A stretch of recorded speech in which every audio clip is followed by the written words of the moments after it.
29절에 있는 말씀입니다. 우리 한 목소리로 읽겠습니다. 다윗이 광야의 요새에도 있었고 또 십광야 산골에도 머물렀으므로 사울이 매일 찾되 하나님이 그를 그의 손에 넘기지 아니하시니라. 다윗이 사울이 자기의 생명을 빼앗으려고 나온 것을 보았으므로 그가 십광야 수풀에 있었더니 사울의 아들 요나단이 일어나 수풀에 들어가서 다윗에게 이르러 그에게 하나님을 힘있게 의지하게 하였는데 곧 요나단이 그에게 이르기를 두려워하지 말라. 내 아버지 사울의 손이 내게 미치지 못할 것이라. 너는 이스라엘의 왕이 되고 나는 내 다음이 될 것을 내 아버지 사울도 안다 하니라. 두 사람이 여호와 앞에서 언약하고 다윗은 수풀에 머물고 요나단은 자기 집으로 돌아가니라. 그때 10사람들이 기브아에 이르러 사울에게 나와 이르되 다윗이 우리와 함께 광야 남쪽 하길라산 수풀 요새에 숨지 아니하였나이까. 그러하온즉 왕은 내려오시기를 원하시는 대로 내려오소서. 그를 왕의 손에 넘길 것이 우리의 의무이다 하니 사울이 이르되 너희가 나를 긍휼히 여겼으니 여호와께 복을 받기를 원하노라. 어떤 사람이 내게 말하기를 그는 심히 지혜롭게 행동한다 하나니 너희는 가서 더 자세히 살펴서 그가 어디에 숨었으며 누가 거기서 그를 보았는지 알아보고 그가 숨어있는 모든 것을 정탐하고 실상을 내게 보고하라. 내가 너희와 함께 가리니 그가 이 땅에 있으며 유다 몇천 명 중에서라도 그를 찾아내리라 하더라. 그들이 일어나 사울보다 먼저 시브로 가니라. 다윗과 그의 사람들이 광야 남쪽 마온 광야 아라바에 있더니 사울과 그의 사람들이 찾으러 온 것을 어떤 사람이 다윗에게 아뢰매 이에 다윗이 바위로 내려가 마온 황무지에 있더니 사울이 듣고 마온 황무지로 다윗을 따라가서는 사울이 산 이쪽으로 가며 다윗과 그의 사람들은 산 저쪽으로 가며 다윗이 사울을 두려워하여 급히 피하려 하였으니 이는 사울과 그의 사람들이 다윗과 그의 사람들을 에워싸고 잡으려 함이었더라. 전령이 사울에게 와서 이르되 급히 오소서. 블레셋 사람들이 땅을 침노하나이다. 이에 사울이 다윗 뒤쪽 길을 그치고 돌아와 블레셋 사람들을 치러 갔으므로 그곳을 셀라 하마 느고지라 칭하니라. 다윗이 거기서 올라가서 엔게디 요새에 머무니라. 아멘.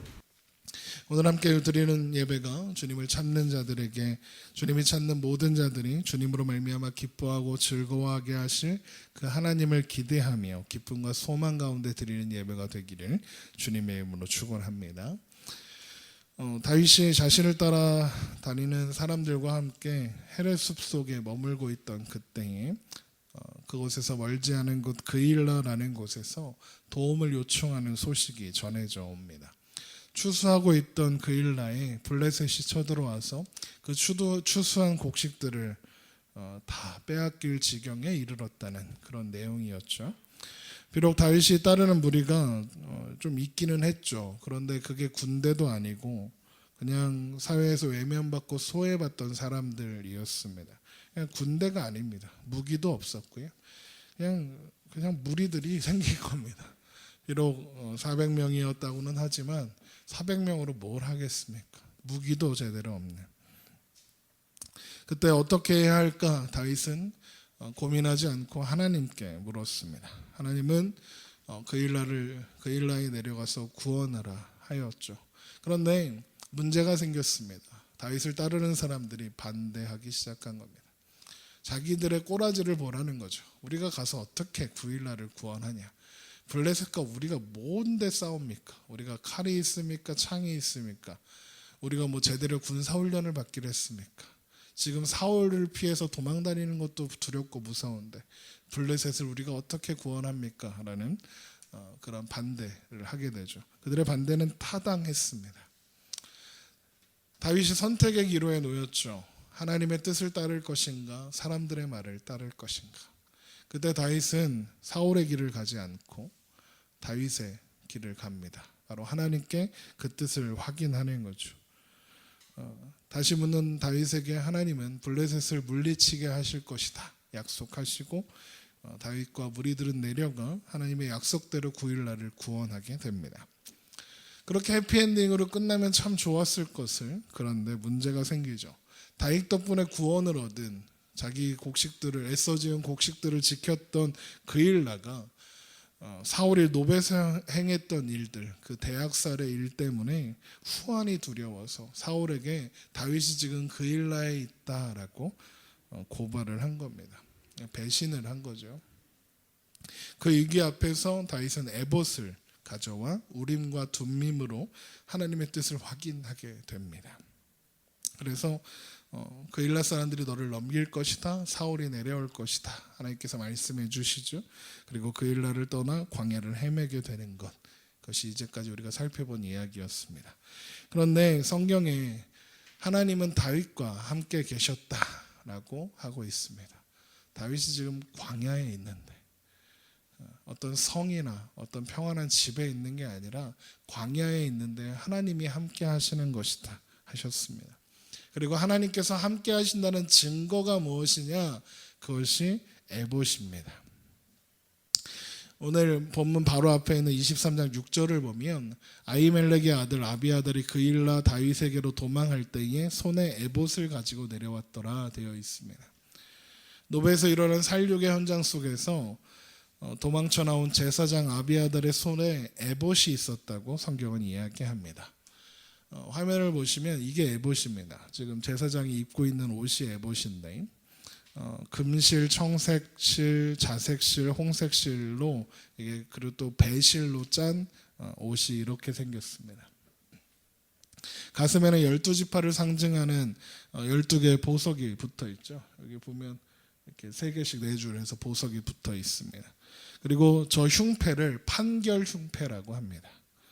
이 판결 흉패 안에 지금 말씀드렸던 우림과 둠밈이라는 것이 들어있었는데 그 모양이 바둑돌처럼 생겼다고 합니다. 그래서 자갈 크기 정도 되는 바둑돌 2개가 들어있는 거예요. 그래서 중요한 결정을 해야 할 때 저 판결 흉패 안에서 우밈과 둠밈 중에 하나를 꺼내어서 하나님의 뜻을 확인하고 그리고 그렇게 결정했던 것입니다.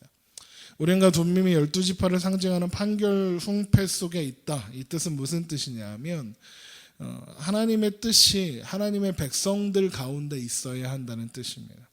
지금 판결 흉패가 가지고 있는 12개의 보석이 12지파 하나님의 백성들을 상징한다고 했잖아요. 그러니까 하나님의 뜻이 자기 백성들 안에 이루어지고 있어야 한다는 뜻입니다. 그리고 하나님의 뜻이 자기 백성들에게 가장 좋은 결정이다 이런 뜻입니다. 그리고 하나님의 모든 백성들이 하나님의 말씀 가운데 하나님의 뜻 가운데 하나가 되어야 한다는 뜻이기도 합니다. 그러니까 말씀 앞에 서라는 거죠. 하나님께서 살육의 현장에서 아비아달을 남겨두신 이유는 아비아달로 하여금 에봇을 다윗에게 가져가야 했기 때문입니다. 그러니까 아비아달을 특별히 사랑하셔서 그런 게 아니라 아비아달도 사실 죽어야 하는 사람이에요. 그런데 하나님께서 그에게 사명을 맡기셨습니다. 에봇을 다윗에게 전달하는 사명을. 하나님께서 에봇을 다윗에게 전달하는 이유가 뭐겠습니까? 다윗이 하나님의 뜻을 따라 살아야 한다. 이게 첫 번째 뜻이겠죠. 두 번째 뜻은 하나님의 뜻을 따라 사는 왕으로 다윗을 세우셔서 하나님의 백성들이 하나님의 뜻 안에 살게 하시겠다는 뜻이겠죠. 또한 다윗을 중심으로 해서 하나님의 백성들이 하나님의 뜻 안에 하나가 되게 하시겠다라는 뜻도 저 에봇이 다윗에게 전해지는 이유에 속하는 것입니다. 그러니까 하나님은 다윗을 하나님의 뜻 안에 사는 존재로 만들고자 하시는 거고 다윗을 통해 하나님의 백성들도 이스라엘도 동일하게 하나님의 뜻 안에 살아가는 자들이 되게 하시려는 겁니다. 그래서 다윗은 매 순간 하나님께 물어야 합니다. 모든 결정들 가운데 하나님의 뜻을 따라 행해야 합니다. 다윗을 왕으로 하는 이스라엘은 그렇게 하나님의 뜻 안에 언제나 머물러 있어 그렇게 있어야 하는 것입니다. 오늘을 사는 우리들에게도 우밈과 둠밈이 있었으면 참 좋겠죠. 하나님의 뜻을 묻고 싶을 때 하나님은 어떻게 할까요? 딱 꺼내서 하지 마. 그럼 뭐 하지 말고 해. 그럼 하고. 그럼 참 좋겠죠. 그런데 여러분 하나님께서 우리에게 하나님의 뜻을 알게 하고 그 뜻을 따라 살도록 하는 우림과 둠밈을 주셨습니다. 우리가 이미 가지고 있어요. 무엇이겠습니까? 바로 성경 말씀입니다. 성경을 우리에게 주셨어요.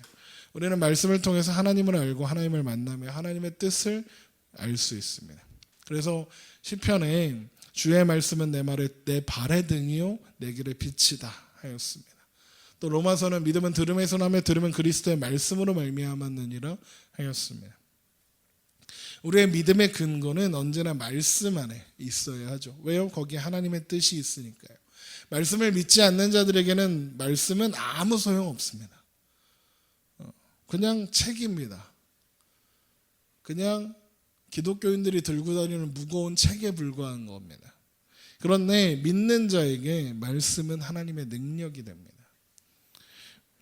우리는 말씀대로 믿어야 하고요. 말씀을 따라 살아야 하고 말씀을 의지해야 합니다. 우리가 믿음이 흔들릴 때 믿음을 붙잡아 주는 것도 말씀이고 우리의 신앙이 무엇인지 알려주는 것도 말씀이고 믿는 자의 삶이 어떠해야 되는지 말씀해 주는 것도 성경입니다. 우리는 말씀에서 답을 찾아야 합니다. 한 청년이 찾아와서 상담을 하는데 신앙이 흔들리고 있다, 믿음이 흔들리고 있다, 두렵다 하였습니다. 왜 그러냐라고 했더니 나는 될 수 없다 하였습니다. 무슨 말이냐? 자신은 신앙적인 삶도 살지 못하고 거룩한 삶도 살지 못하는데 그렇게 말씀대로 살지 못하는 나의 한심함이 이렇게 가득한데 내가 어떻게 하나님의 사랑을 받을 자격이 있느냐 물었습니다. 더 열심히 해서 깨끗해지고 더 열심히 살아서 더 거룩해져야 인정받을 수 있을 것 같다고도 했습니다. 이렇게만 보면 그 청년은 하나님의 뜻을 살고자 애쓰는 사람처럼 그게 잘 안 되니까 속상한 사람처럼 보이죠. 그런데 그는 하나님의 말씀을 제대로 인정하지 않는 사람입니다. 하나님께서 우리를 부르실 때 자격을 가져오라 하셨습니까? 조건을 거셨습니까? 하나님 우리에게 조건을 요구하신 적 없습니다. 자격이 있어서 부름받아 여기에 앉아있는 사람은 아무도 없습니다. 자격 없는 사람들입니다. 조건을 맞춰드려서 하나님께서 그래 너는 됐으니까 이리 와라 라고 부르신 사람은 아무도 없는 겁니다. 하나님께서 우리를 하나님의 자녀 삼으시고 성전 삼으시며 교회 되게 하시는 것은 하나님의 약속 때문에 그러하는 것이지 우리의 자격이나 조건 때문에 그런 것이 아닙니다.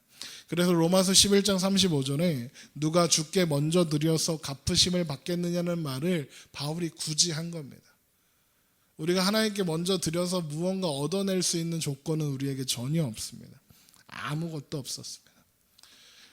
그래서 그 청년에게 해줄 말은 하나뿐이었습니다. 너의 생각과 너의 판단과 너의 기분과 느낌, 심지어는 여기저기 들어왔던 신앙적이라 하는 모든 말들을 다 내려놓고 말씀이 뭐라고 하는지 봐라. 하나님께서 우리에게 주신 성경 말씀 가운데 하나님이 말씀하시는 것이 있지 않냐. 네 생각이 옳으냐 성경이 옳으냐 선택해야 한다면 너는 무엇을 선택해야 한다고 생각하느냐. 당연히 성경이라고 하더군요. 그런 정말로 하나님의 말씀을 신뢰하는 사람들은 나의 나됨을 보는 것이 아니라 하나님의 하나님 되심을 보는 사람들이어야 합니다. 물론 우리는 하나님 말씀대로 살아야 할 책임이 있죠. 그런데 하나님의 말씀대로 믿어야 할 책임도 있는 겁니다. 하나님께서 우리한테 뭐라고 하십니까? 너는 못한다 하시지 않습니까? 제가 늘 말씀 가운데 이야기하는 게 뭡니까? 우리는 못합니다. 하나님이 우리 가운데 이루어 주시는 겁니다 라고 늘 말씀드리죠. 그런데 우리는 자꾸 내가 하고 싶습니다.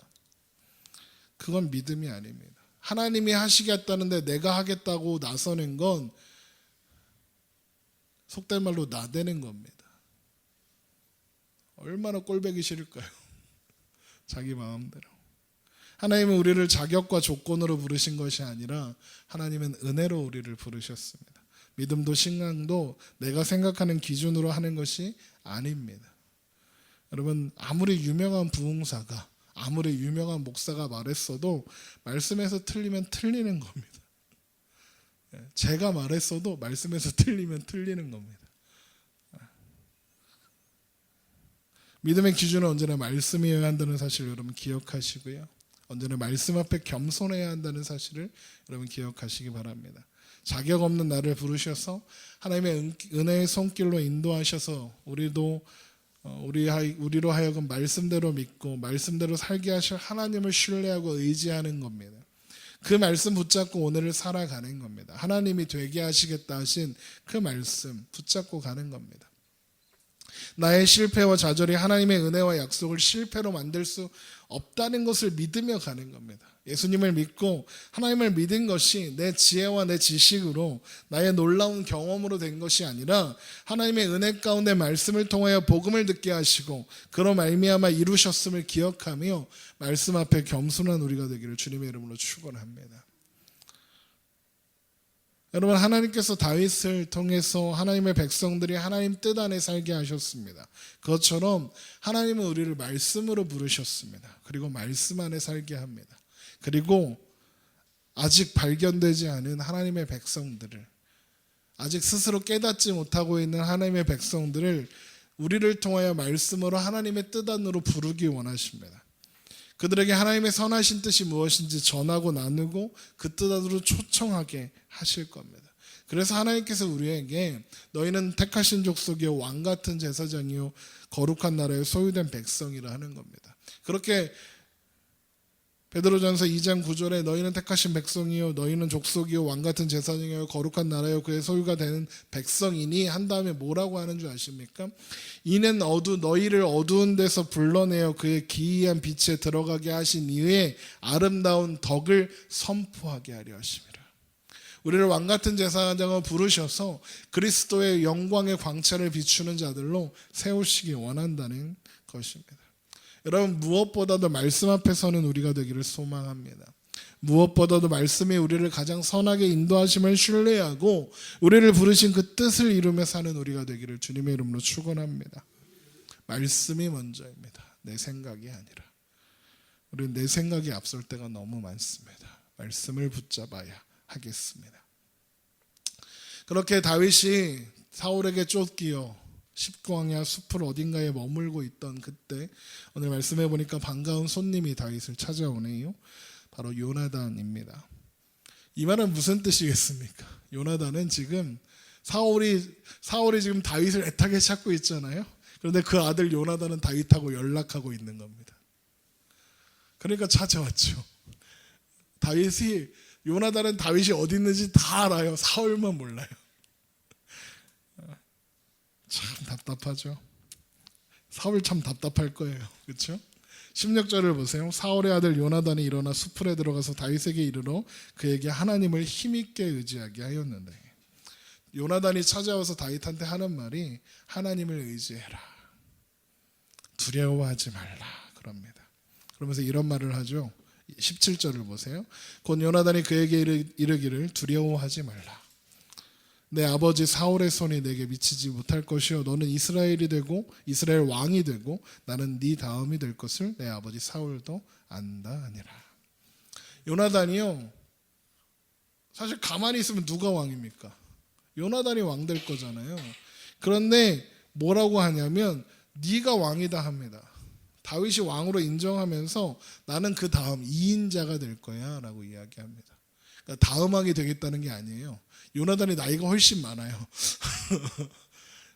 다윗이 20대면 20대 때 만났잖아요. 그러니까 10대 때 요나단이 다윗이 10대일 때 요나단을 만났잖아요. 그때 이미 요나단은 40대였어요.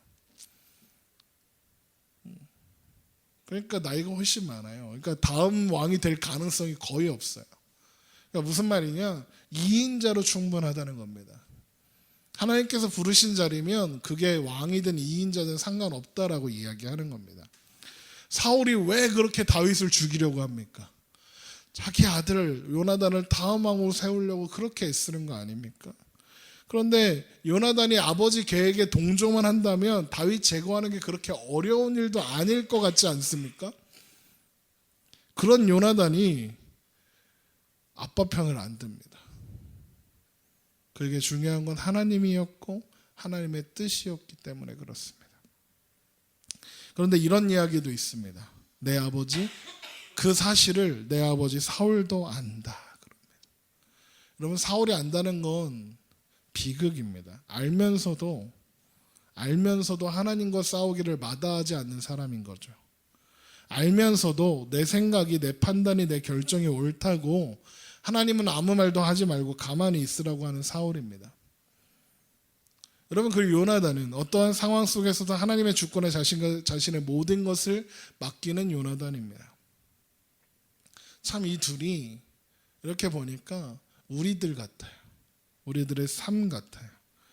우리가 사는 동안에 마주하는 수많은 선택의 순간들 앞에서 우리는 사울과 요나단 중에 하나를 선택해야 합니다.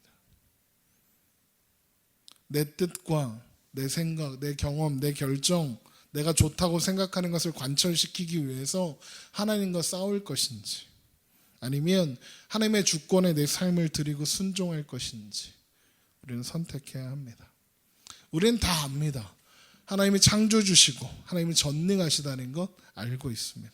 하나님의 주권과 경륜 속에서 도망칠 수 있는 사람은 아무도 없다는 것도 우리는 알고 있습니다. 사울도 알고 있습니다. 그런데 하나님과 싸우려고 합니다. 우리는 어떻게 하나님과 싸웁니까? 하나님, 내 인생이 이러면 안 됩니다. 내 삶은 이것보다 더 좋아야 합니다. 더 좋은 대접 받아야 합니다. 하나님, 나 억울합니다. 하나님이 왜 자꾸 나에게서 이런 것들을 뺏어갑니까? 라고 합니다.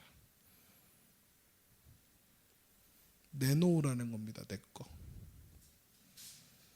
하나님의 주권을 인정하지 않는다는 것은 굉장히 슬픈 일입니다.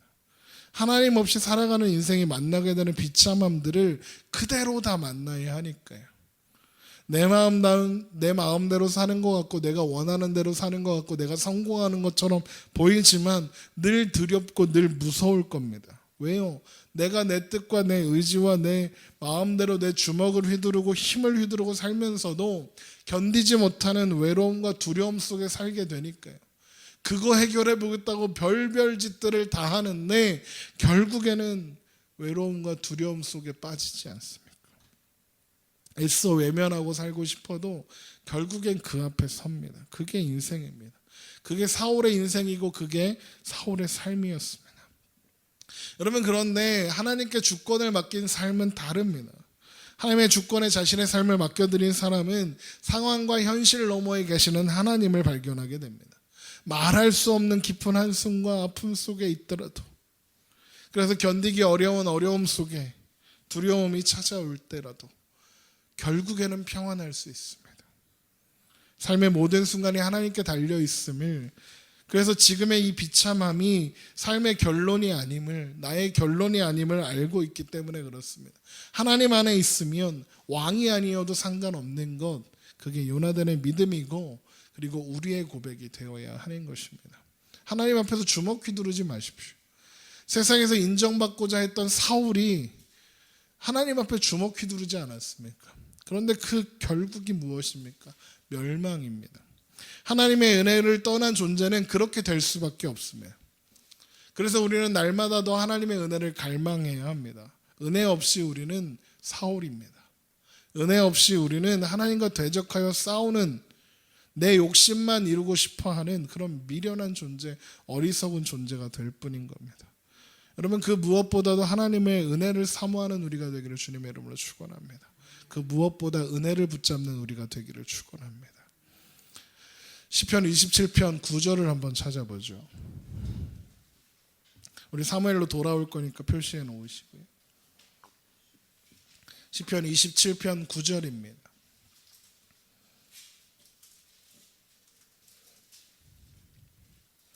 시편 27편 9절. 우리 함께 읽겠습니다. 주의 얼굴을 내게서 숨기지 마시고 주의 종을 노하여 버리지 마소서. 주는 나의 도움이 되셨나이다. 나의 구원의 하나님이시여 나를 버리지 마시고 떠나지 마소서. 여러분, 이게 다윗의 고백입니다. 다윗이 그걸 알아요. 하나님께 버림받으면, 하나님께서 얼굴을 나에게서 돌리시면 나는 끝장난다는 걸 알아요. 여러분, 은혜 안에 있는 존재가 행복한 겁니다. 은혜 안에 사는 것이 사는 길입니다. 여러분, 그런데 그렇게 은혜 안에 사는 요나단, 은혜 안에 사는 다윗인데, 다윗은 여전히 쫓기는 신자입니다. 여전히 광야에 있습니다. 광야에서 편히 있지도 못합니다. 십광야에 사는 사람들이 사울에게 다윗이 여기 숨었으니까 와서 다윗을 잡아라. 우리가 도와줄 테니까. 그랬더니 사울이 십광야에서 온 10사람들한테 뭐라고 합니까? 여호와의 이름으로 축복을 합니다. 너희들이 내 편 들어줬어. 하나님과 왼수를 지고 있는데 하나님의 이름으로 축복을 하면 축복이 되겠습니까? 우리가 그러고 있는 겁니다. 나한테 잘하는 사람이 하나님 뜻을 행하는 겁니다. 그거 아닙니다. 우리 사무엘상으로 돌아와서 23장 19절을 한번 보세요. 그때 10사람들이 기브아에 이르러 사울에게 나와 이르되 다윗이 우리와 함께 광야 남쪽 하길라산 숲을 요새에 숨지 아니하였나이까? 그러한즉 왕은 내려오시기를 원하는 대로 내려오셔서 그를 왕의 손에 넘길 것이 우리의 의문이다 합니다. 사울의 군대가 지금 이제 다윗을 잡겠다고 막 옵니다. 급기야 다윗이 포위까지 됩니다. 다윗이 사울을 피해서 여기로 갔다 저기로 갔다 했던 내용이 나오죠. 그리고 나서 포위됩니다. 26절 보세요. 사울이 산 이쪽으로 가면 다윗과 그 사람들이 저쪽으로 가며, 그러니까 이 산 저 산으로 막 도망가는 거죠. 다윗이 사울을 두려워해 급히 피하려 하였으니 이는 사울과 그의 사람들이 다윗과 그의 사람들을 에워싸고 잡으려 함이었더라. 절체전명의 위기입니다. 여러분 이때 다윗이 평안했을까요? 아니요, 두려웠을 겁니다. 이 큰일 난다 어떡하지? 막 혼비백산했을 겁니다. 피할 길도 없고 막막했습니다. 이쪽으로 가면 저쪽을 쫓아오고 저쪽으로 가면 저쪽으로 쫓아오고. 다윗은 두려울 거예요. 지금 어떻게 해야 하나. 그런데 여러분 우리는 알고 있잖아요. 다윗이 어떻게 될 것인지. 다윗이 안 잡힐 거 우리 알고 있습니다. 왜요? 14절에 이렇게 써 있으니까요. 다윗이 광야의 요새에도 있었고 또 십광야 산골에도 머물렀으므로 사울이 매일 찾되 하나님이 그를 그의 손에 넘기지 아니하시니라. 우리는 압니다. 다윗이 안 잡힐 거. 그런데 여러분 다윗의 입장에서 생각해 보세요. 다윗이 하나님의 은혜를 알고 하나님의 주권을 신뢰하며 사는 인생이잖아요. 그런데 광야에 있어요. 죽음이 코앞까지 찾아와서 지금 포위까지 당했어요. 그런데 하나님께서 다윗을 사울에게 넘기지 않으셨다 하십니다.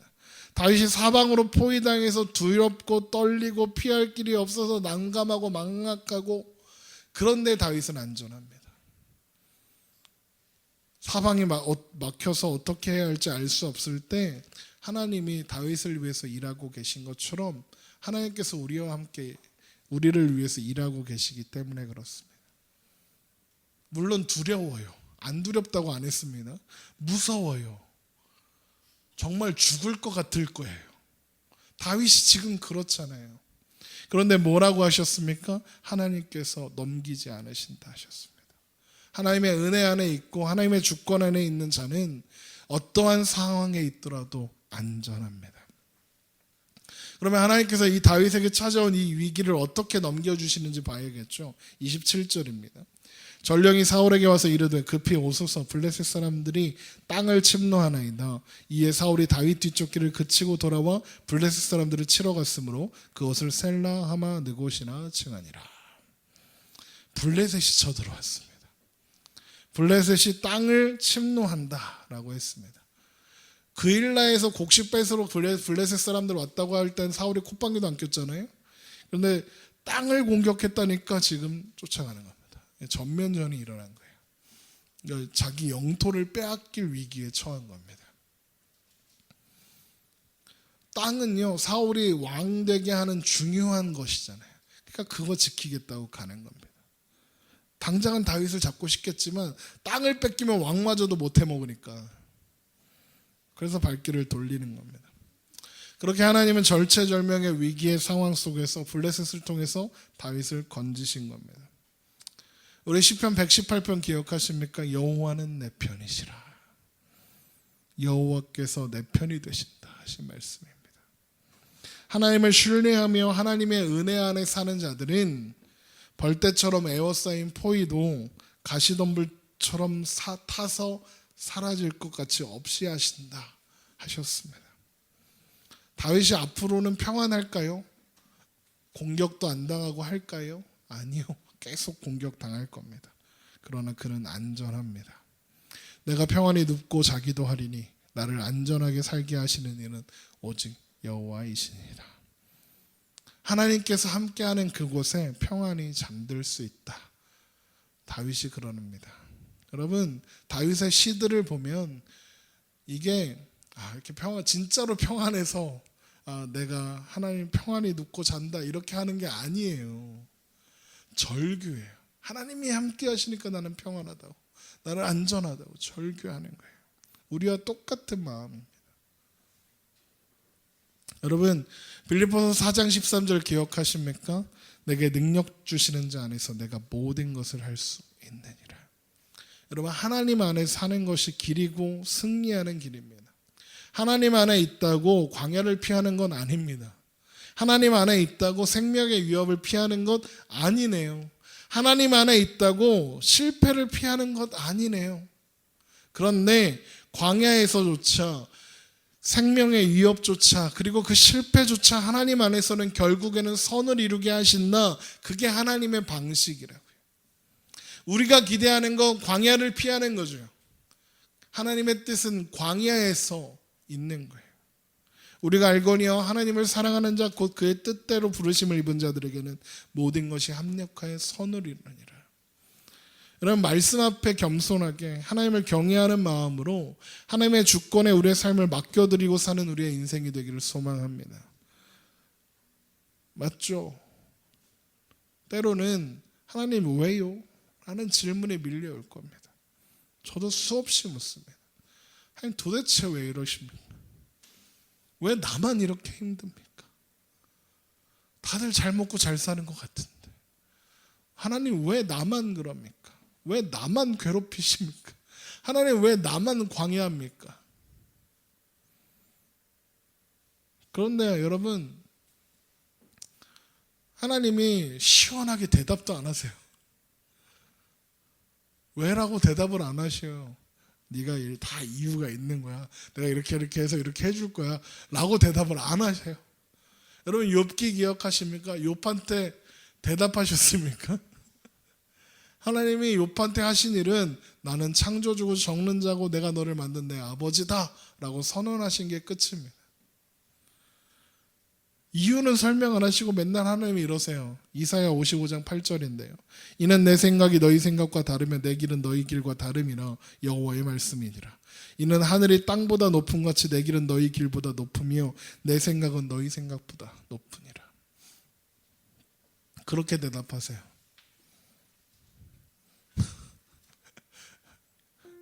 답답하죠. 하나님이 우리한테 대답하시는 게 이거예요. 네가 생각하지 못하는 더 높은 차원의 내 일이 이루어지고 있어. 나는 너를 통해 그 일을 이룰 거야. 하나님 왜요? 저 광야 말고 다른 역할 시켜주시면 안 돼요? 하나님 또 대답하시죠. 내 생각이 너희 생각과 다르며 내 길은 너희 길과 다름이라. 하늘과 땅이 높음 같이 내 길은 너희 길보다 높으며 내 생각은 너희 생각보다 높다. 다 큰 이유가 있다. 너는 지금 이해하지 못하겠지만 다 이유가 있다. 하나님의 큰 그림 안에, 요즘 아이들 말로 빅피처라고 하거든요. 하나님의 큰 그림 안에 우리가 들어 있는 거예요. 그리고 결국에는 우리 입술에서 돌아온 모든 세월들 돌아보니 모든 순간들이 하나님의 은혜의 손길이었습니다 라는 고백을 우리의 입술에서 받아내실 겁니다. 여러분, 그 하나님을 우리가 신뢰하기에 오늘을 삽니다. 우리의 현실과 우리의 모습과 우리의 못남과 우리의 미련함을 보면 도대체 이게 뭔가 싶지만 하나님이 살아계셔서 우리의 결국을 인도하시는 하나님이심을 우리가 믿기, 그 하나님을 신뢰하기에 우리가 오늘을 삽니다. 여러분, 그 오늘이 소망이 있는 것도 그 때문입니다. 우리가 내일을 기대할 수 있는 이유도 바로 그것 때문입니다. 하나님께서 어떻게 인도하실지 우리는 알 수 없으나 하나님의 그 선하신 손을 붙잡고 믿음으로 우리에게 허락하신 오늘들을 감당하며 살아가는 저와 여러분 되시기를 주님의 이름으로 축원합니다. 기도하겠습니다.